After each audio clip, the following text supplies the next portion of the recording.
Well, it's a pleasure to meet one of the newest Baltimore Ravens here on GCR as we meet Joe Noteboom, a Super Bowl champion during his time with the LA Rams. He signed this offseason to provide some O-line depth here in Baltimore, and he is with us this morning here on GCR. Joe, it's Glenn in Baltimore.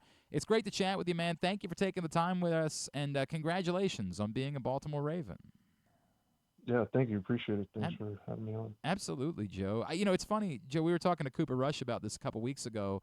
A lot of times the Ravens will sign a free agent. We'll say, "Oh, that makes sense. So and so's connected to, this assistant coach who was with them in this spot. That makes all the sense in the world."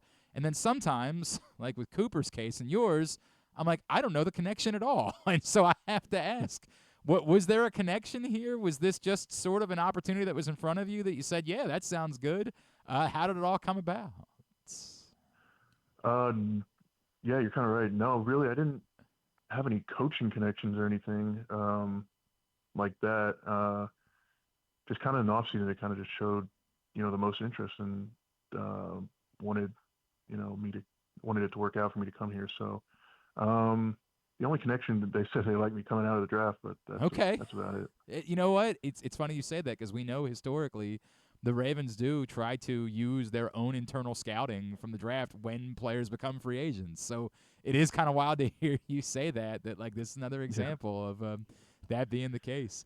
Joe, everything that you've accomplished right in your career, and I know the last couple of years have been tough and you've dealt with some injuries.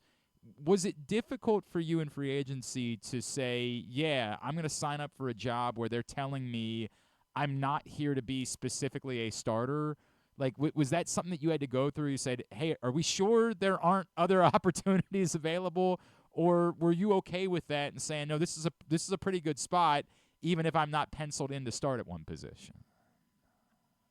Yeah, it was more of that. Obviously, you want to go somewhere to start, but I'm aware enough to where I'm at in my career just with all those injuries and all that stuff. But no, just when Baltimore was talking to them, just I couldn't think of a better run organization than them, even the players and what kind of team they are. And so, whatever role I have here, I just feel like it'll be, a great thing for me to do to come to such a great organization like this. We've talked a lot the last couple of years. Obviously, Pat McCary was in Baltimore, and he was playing multiple positions on the offensive line, sometimes like even in the same game, playing multiple positions. And I always thought that like that skill, we didn't give enough credit to how difficult that was, and we just assumed like, no, yeah, you're a lineman, you can plug and play. Is it more difficult, like going into a role where, hey, we might need you to be the backup left tackle and the right tackle, and by the way, we also might need you to play guard. Like, is it more difficult for you knowing, hey, my role could be anywhere along this offensive line? Yeah, it's definitely a difficult thing to do as an O lineman, just with like switching sides and positions. Tackling guard is completely different. Even switching, left tackle, right tackle, just the way your body moves and your muscle memory and everything like that is, it's extremely hard to like switch your mind and your body to do that. But it's something I embrace, and I feel like other guys embrace being able to do that just to increase your value and Right. help the team out where you can just to play is I, the main thing. So yeah, the versatility it gives you, 100%, right? And like it's massive. We're chatting with Joe Noteboom, new Baltimore Raven. He's with us here on GCR. Joe, we referenced the injuries, right? Like, someone who had so much success and wins a Super Bowl. I remember you winning the Ed Block Courage Award a couple years ago, right? Which obviously is very important to us yep. here in Baltimore. But how difficult has it been? What has pushed you to say I want to keep this thing going? I'm not going to allow injuries to define me.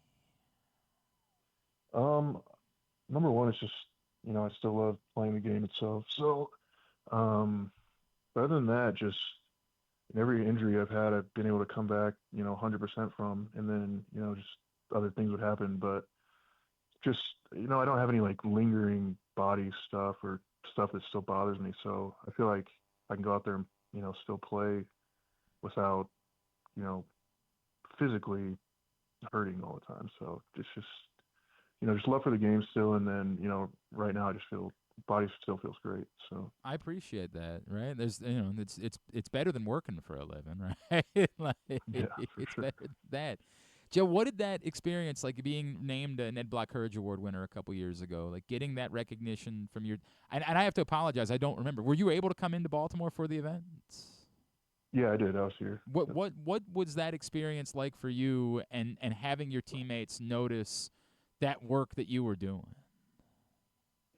Yeah, the main thing that was very humbling was it was a team voted award, so it just felt good to teammates thought of me in that way, and just to receive the award like that. But coming out here to the actual event was really cool too. The charity we did at Children's Yeah, House, it's so special, that was right? better than receiving the award. Just going over there and then seeing all that and being with the kids. So overall, it was just a great thing. It's There's nothing cooler than getting to watch those kids like eyes light up, spending time around you Yeah, guys, man. yeah, Like it's just a really special thing, and it's so funny you say that because like every player that's ever come in has been like, yeah, that made my year. Like that day is yeah. just so special.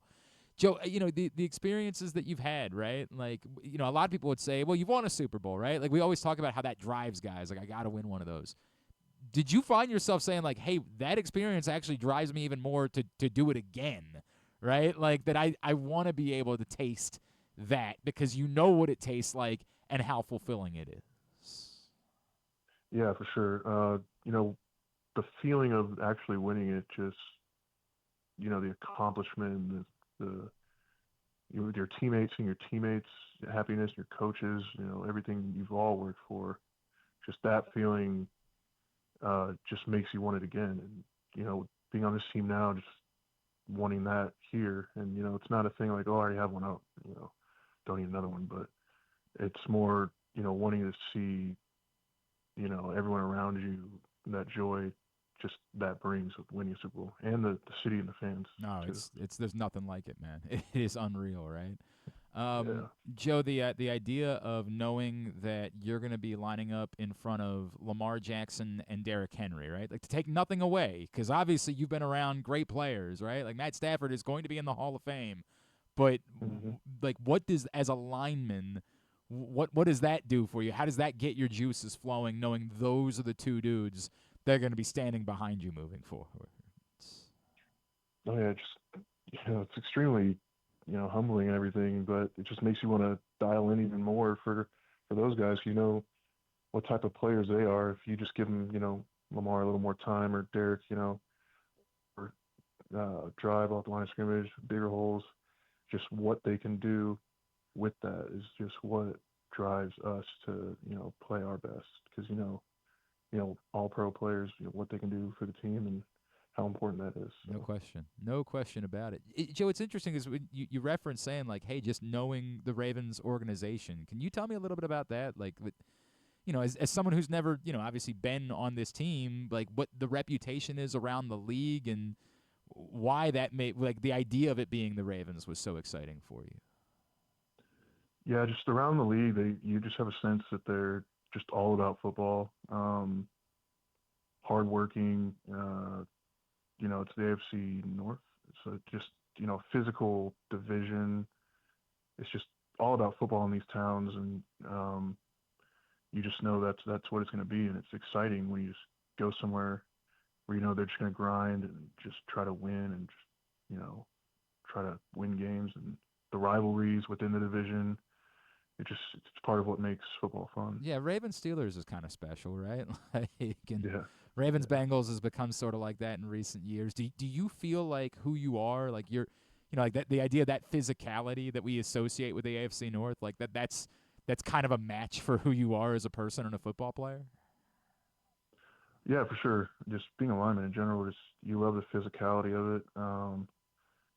It's just what football is, and what kind of that old school football mentality. It makes it more fun. Just go out there and knowing pregame it's just going to be a battle. Yeah. Kind of gets your juices flowing a little bit. Right? Like it's an all-out war, man. Like Yeah, it's something about that.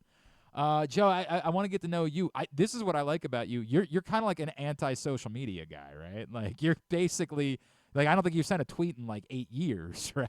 Yeah. First of all, good for you, right? Like I am jealous, man. I'd like to get to that place in my life.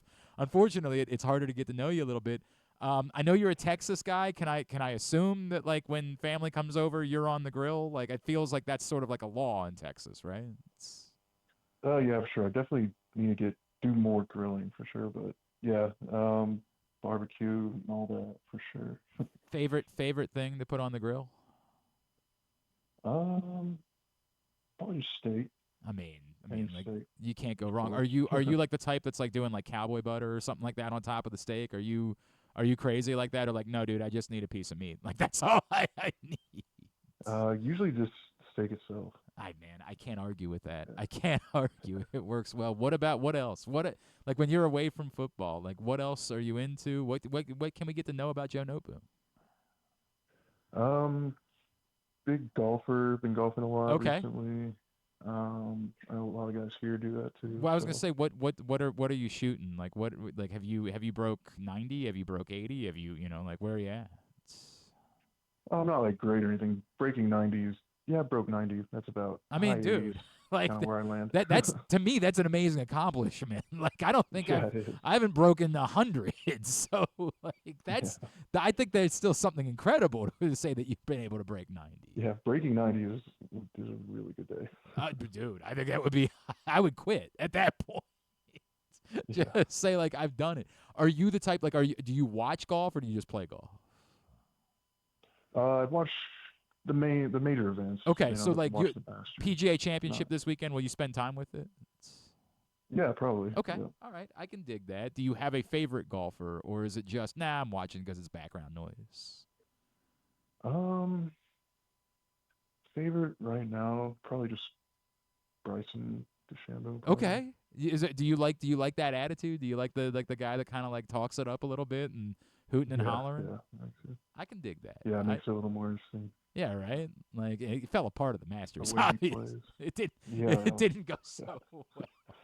He's like, yeah. Roy didn't say a word the entire time. I'm like, right, and he won. yeah, Like, yeah, yeah, like, I mean, I hear you, but he won. Like, that's just sort of the yeah. way that it goes. Joe, I'd ask if there's anything. I did see, like, when you were here for the Black Courage Awards, that you work with like a charity that involves like some underprivileged and maybe like kids that are a risk of higher incarceration rates. Did I see something like that? Uh, yeah, it's the My Cause My Cleats Foundation. It's mainly for like foster kids. What Okay. they work with, yeah, in How'd you foster homes. how'd you get involved with them, and why was that something that mattered to you? Um, it's kind of like what they do. Well, first, I was adopted myself, so just kind of the whole foster home thing, and kind of just spoke to me and wanting to help out there. Because I was lucky enough to be adopted and have a great life. So That's trying wonderful, to pass man. that on. No, that's Yeah. wonderful. I think that's an incredible thing, dude. I love that. Joe Noteboom. Yeah, I guess. So did you have a connection with Kyle Van Noy at all? No. Okay, all right. I know. There's a couple of guys that have been through there a little bit, but that'll be obviously one that you'll be looking forward to making. Joe, really looking forward to seeing you here in Baltimore, man, and getting to know you better. Congratulations on being a Raven. Thank you so much for spending some time with us this morning, man. We really appreciate it. Yeah, thank you. I'm excited for all of it. So appreciate it.